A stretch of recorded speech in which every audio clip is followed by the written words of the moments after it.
The most important question I got was, what is your legacy? Not a material legacy, but if life stops now, how do you want to be remembered? What is your frequency legacy? The Phoenix Frequency podcasts are results from that question. When all seemed burnt in your life, the fertile ash of a phoenix is filled with compassion, love, forgiveness, empowerment, intuition, wisdom, generosity, creativity, resilience, a balance of an evolution and involution, what is needed to rise. I am Nienke van Bezooijen and I live my Phoenix frequencies. On a weekly basis, I share my insights, my resources, and I have guests who Phoenix themselves. If it resonates to you, you're welcome to rise. Welcome to the Phoenix Frequencies. Ouch, I'm in pain. Or I have pain. Or I don't want to feel pain. I feel pain. I am not my pain. The same as I'm tired. No, I feel tired. We don't have to identify with our being with what we are experiencing. We receive pain as a notification of something that needs attention.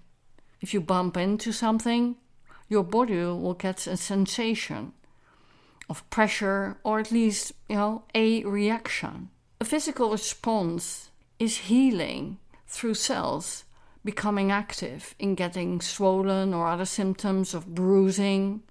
Action and a reaction, or action and a reaction. Through our brain, you register to remember what happened so you can avoid it or at least be careful next time. That's how we learn in life. So for example, I went out for a walk in nature. It was nice weather. I thought I could do without socks. In just a quarter of the distance, I realized I experienced pain. Pain in my heels, pain in my feet. Until I came to a point to stop and look where the pain was giving me such a signal. I took my shoes off, and more than an inch wide, there were 2 blisters on my heel. So now I can become really, really angry at myself, say, well, I should have worn socks. Yes, I didn't, and now I have blisters. I still had another 5 kilometers to go. What to do? I chose to listen to my pain, not to make it worse, and walk bare feet. So I did, until the last bit, where the path had very sharp stones, and my feet gave me the signal that it was very painful to walk. So I listened to the pain, put on my shoes on a bit, and as soon as I was home, I cared for the blisters and learned my lesson. But pain can be uncomfortable. So it brings us a feeling that pulls us out of ease. Being out of ease in English, a disease or dis-ease. Pain and being with dis-ease seems nowadays hard for many people. The allopathic medical world flourishes from the wish of fixing pain or dis-ease. We also know that our mental state has a large influence on how we can handle pain or be with pain. Someone shared recently he went back to a hospital several times as he was in great pain. He didn't feel heard or listened at. He had no support and felt very lonely in the pain experience. Feeling lonely, isolated and ignored increases pain in the body by the mental or emotional pain. The response of emotional pain shows in the same way in intensity as like we're banging our thumb with a hammer by mistake. Physical and emotional pain are accumulating one another. But it can become confusing as well. When emotional pressure goes on and the body will respond to it with pain. Often we are conditioned to suppress that physical pain instead of looking at the bigger picture. Recently, I had a local surgery. I got local anesthetics. And yes, it helped to get the procedure done with less intensity. But I noticed the day before the surgery pain. It was emotional pain, the pain of the loss of my husband, the pain of no physical shoulder to put my head on, even for a moment to rest and to be with my dis-ease. Sometimes I would love to have visitor hours in heaven, only for a moment, to have his love, an arm around me, a joke, a kiss, just to recharge me for just a little bit, to feel less solo. I know this can go to a tipping point into pity city. For me, this is the moment to look what I want or what I need. I could benefit from some unconditional presence, staying out of overcare, just nurturing love. But I chose to be by myself after the surgery because it can take too much for me to counterbalance overcare of people around me.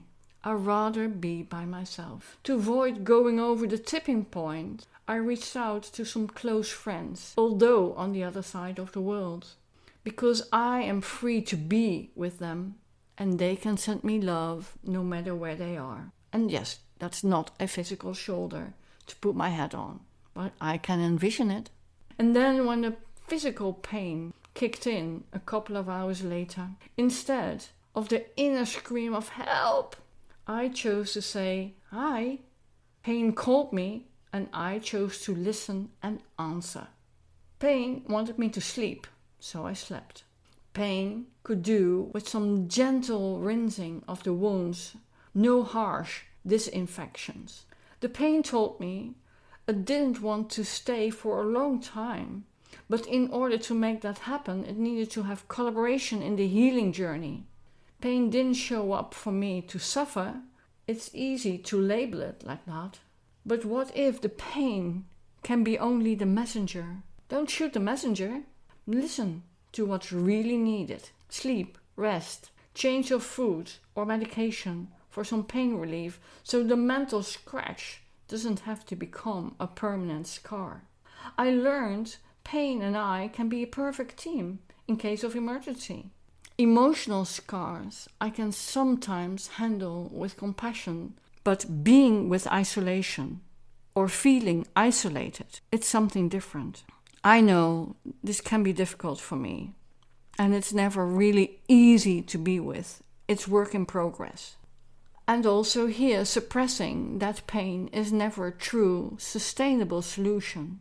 Suppression will backfire sooner or later. It's like to cut out of your life what's very painful. Only how to be with that you can change. It might just look so simple. Well, you just behave different to the signal of pain. As a former nurse, I've seen people in great pain, and I'm very, very grateful we had the opportunity to give pain relief. And I also noticed that fear, anxiety, loneliness always increases the feeling of pain. So giving comfort on the emotional and mental level is often quite helpful. Even just showing your presence. You don't need to say much, but just being there can be very, very helpful. And of course, there can be a difference between instant pain, like my blisters, or chronic pain through a disease, or another way the body is harmed. Not only the body, the emotions and the mental part can be harmed as well. So that's pain. It's a real pain. That pain can become chronic. Do you know the people say, I always have ... pain, back pain, headache. Sometimes it's helpful to see what the pain is telling, really telling. Look under the hood of the car, of your own body and behavior. What needs to be changed or approached differently? can be very helpful in pain. You might not like the answer, but most of the time there is an answer to be different with the pain. What if pain is just a phone call from the body and mind to ask for help? So not suppression, for help, for collaboration, to become an ally. Like a firefighter can be helpful if there's a real crisis, but sometimes burning can be healing too. What if you dare to be with the pain and see if there is another way to rise?